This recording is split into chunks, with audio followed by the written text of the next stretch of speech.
Good afternoon. I am Matthew Tubasane, and I am running for president. Matt, M-A-T, 2024. What I plan on doing, if and when elected, is I will make the W one syllable. My personal choice is woo, but there are all the other vowels: wah, way, we, why. Take your pick, but I will make the W one syllable.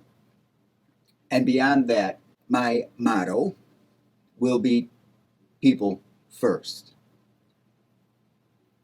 By that, what I mean is we have been trading the quality of our air, water, and food, our very necessities for survival.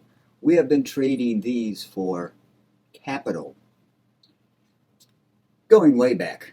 But it's catching up with us, and it's catching up with us in a big way, and it's accelerating and escalating, and there are going to be some very painful decades in front of us. And this is very sad. And what is even sadder is many people see it, but there's virtually nothing they can do about it, nothing meaningful, so it's coming crashing down. There was an MIT study back in the early 70s which predicted widespread societal collapse around 2040. That was recently revisited by, I believe it's KPMG, which is one of the big four international accounting firms, and they have no reason at all to look at a study like that and confirm it. This is one of the big four accounting firms. This is not a socialist think tank. It is not to their benefit whatsoever to look at something like this MIT study and say, yeah, business as usual, it's going to destroy humanity.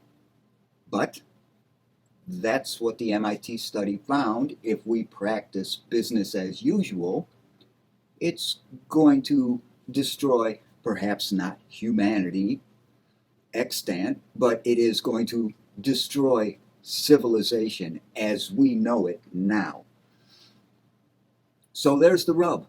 All of the best minds, all of the most cogent people that I've seen or read, pretty much say the same thing. And unfortunately, it always tends to be a very narrow focus. The money guys are going to talk about how the economy is going to collapse. Others will talk about, the population is going to take a nosedive. And yeah, that's going to hurt industry and this, that, and the other. Nobody really seems to be putting it together, at least not to a scope of, for example, the MIT study was. They took into account, there were five main factors. And right offhand, I can't remember them. I could probably figure out what all five of them were. I know there was pollution, there was population, uh, uh, access to food or food production. But just in terms of, forget the talking heads and who's doing the best job at looking things and figuring things out, just what we know from the news, the transportation issues, just what we know from real life, going into stores and seeing empty shelves. All of this stuff, which is happening right in front of us, it doesn't have to be speculation. It doesn't have to be scientists saying, if we keep doing this, this will happen, or anything along those lines. Things that are happening to us in our daily lives, and we don't need any, computer models or studies or anything. We see it happening. These things are happening. We know they're happening because they're happening to us. So, it's going to be bad. And you can look at that as like, Oh my God, not another. The sky is falling, doom and gloom. No, the sky's not falling. And it's not necessarily doom and gloom. I mean, it could be. There's going to be some real ugly stuff ahead of us. But back in the 1920s, if you told anybody there's going to be a depression and it's going to be bad, they would have said, oh, doom and gloom. And there was a depression and it was bad, but people pulled through. Uh, there are all kinds of examples throughout history of well, the plague, probably the worst single event. I mean, short of something like, a volcano that wipes out a whole island, given given the length of time and the area that the plague covered, that was probably the worst thing we had to suffer. We got through it.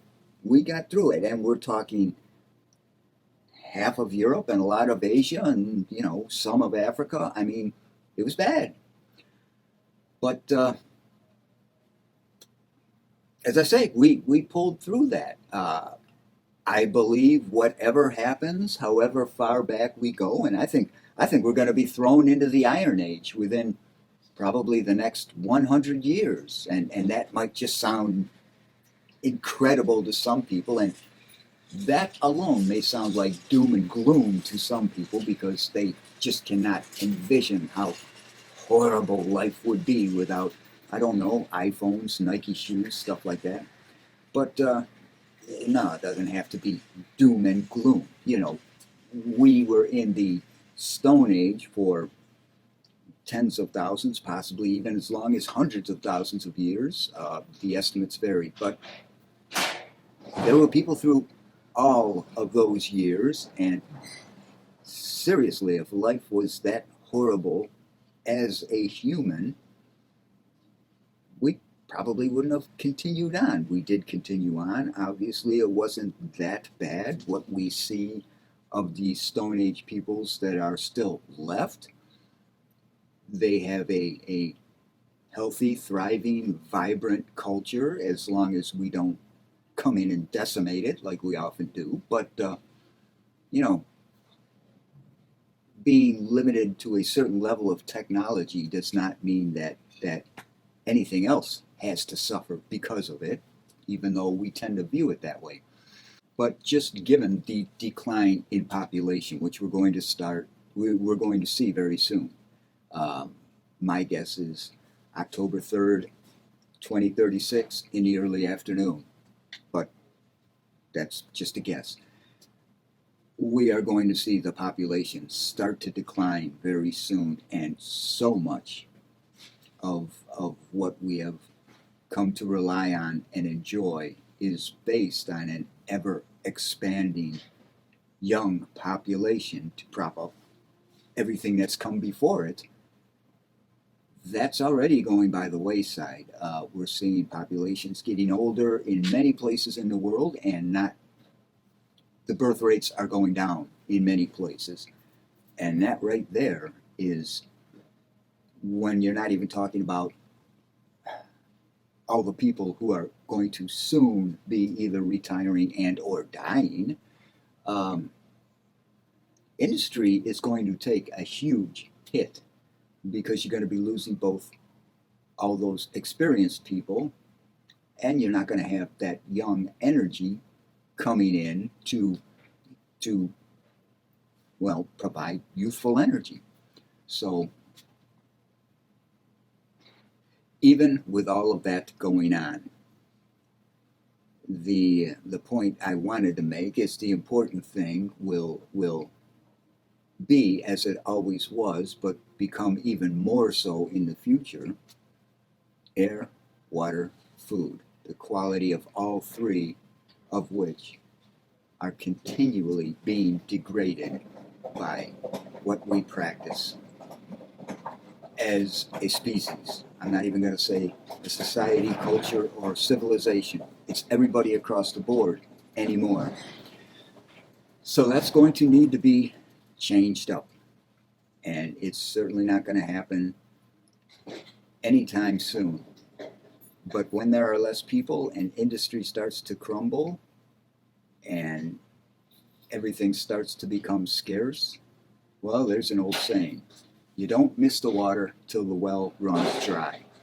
When we're facing more and more water and food shortages, the quality of both of those are going to be extremely important, and we'll probably never face a shortage of air, but the quality of that is continually going down. And that's the thing we need most. 3-3-3. 3 minutes for air, 3 days for water, 3 weeks for food. And when those are up, you're dead. So you can see how important those things are. We need air, and we need it now. We always have and we always will. If we screw that up, it doesn't matter how much money you make because of it. You've just killed everybody. So let's not do that. So there you go. My campaign is going to be totally and exclusively about people first, and making the W one syllable. But there you have it. I'm not throwing my hat in the ring. I already did that a long time ago, but now I'm getting more serious, so I'm pushing my hat more towards the center of that ring. So vote for me, and I thank you for watching. And if you didn't watch, well, what's wrong with you, man? All right, talk to you soon.